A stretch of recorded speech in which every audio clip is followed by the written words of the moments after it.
So question number 1 है prove that root 5 is irrational. हमें ये प्रूव करना है कि रूट 5 जो है इरेशनल है। तो अगर आपने थ्योरम पढ़ी होगी जो पिछली वीडियो में है जिसमें हमें रूट 4 इरेशनल बताना था, तो सेम वैसे ही हमें इस एक्सरसाइज के सारे क्वेश्चंस करने हैं, वही कंट्राडिक्शन वाला मेथड यूज़ करना है। तो अगर आपको थ्योरम अच्छे से समझ आ गई होगी तो आप क्वेश्चन जो है वो ईजिली सॉल्व कर दोगे। सो सबसे पहले हम यही एज्यूम करेंगे, let us assume to the contrary that root 5 is rational।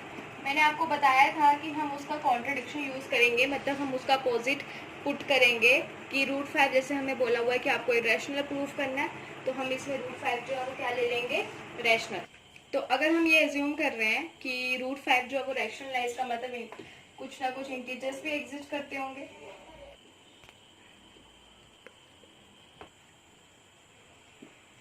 exist positive integers a and b।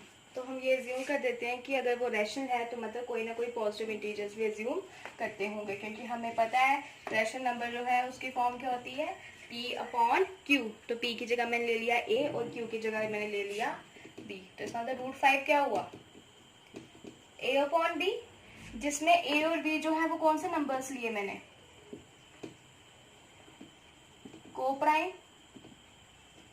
और b जो है वो 0 नहीं होना चाहिए, क्योंकि आपको पता है अगर रैशनल नंबर्स में ये कंडीशन होती है कि जो नीचे डिनोमिनेटर होता है वो कभी भी 0 नहीं होना चाहिए।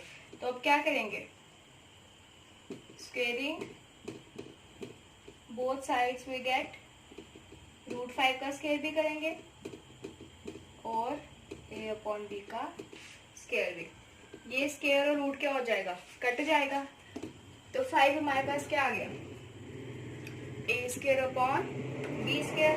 क्रॉस मल्टीप्लीकेशन कीजिए, 5b square is equal to A square, इसको हम क्या मान लेंगे, 1। तो so 5 divides A square, then 5 also divide A. ये मुझे कैसे पता चला, जो कि हमने थ्योरम पढ़ी थी उसमें हमने ये पढ़ा था कि अगर 5 जो है वो ए स्क्वायर को डिवाइड कर रहा है तो मतलब इसका कहीं ना कहीं फैक्टर 5 होगा। तो अगर वो ए के स्क्वायर को डिवाइड कर रहा है तो मतलब वो ए को भी डिवाइड करेगा। अब हम एज्यूम कर देते हैं let A is equal to 5c for some integer. हमने ए की वैल्यू जो है वो क्या ले ली, 5c। तो पुट करेंगे वैल्यू ए की इक्वेशन 1 में।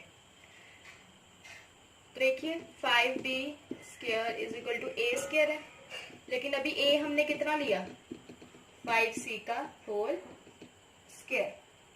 तो कीजिए 5b square is equal to 5 का स्क्वायर होगा 25c स्क्वायर, 5 5 25, तो ये आ गया b square is equal to 5c square, और 5c square is equal to b square.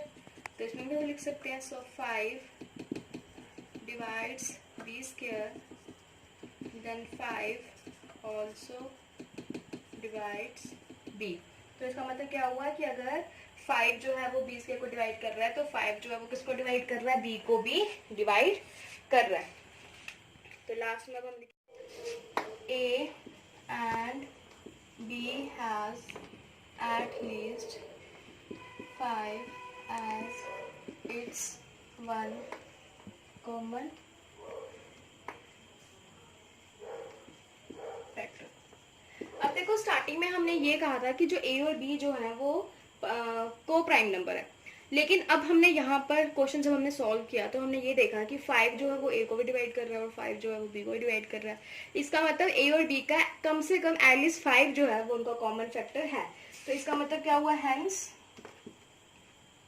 Our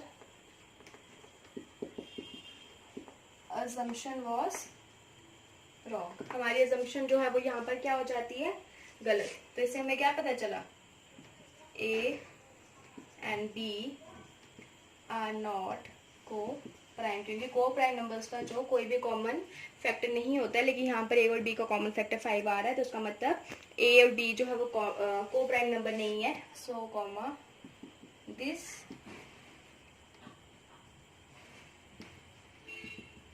contradiction, sorry, this contradict the fact this contradict the fact that root 5 is irrational, therefore root 5 is rational. Sorry, तो root 5 जो है वो rational हमने लिया था, तो वो कॉन्ट्राडिक्ट हो गया फैक्ट, तो इसका मतलब रूट 5 क्या हुआ, इज इरेशनल. तो ये था हमारा क्वेश्चन नंबर 1. तो अगर आपको कोई भी डाउट है आप हमसे पूछ सकते हैं, and please subscribe our channel. Thank you.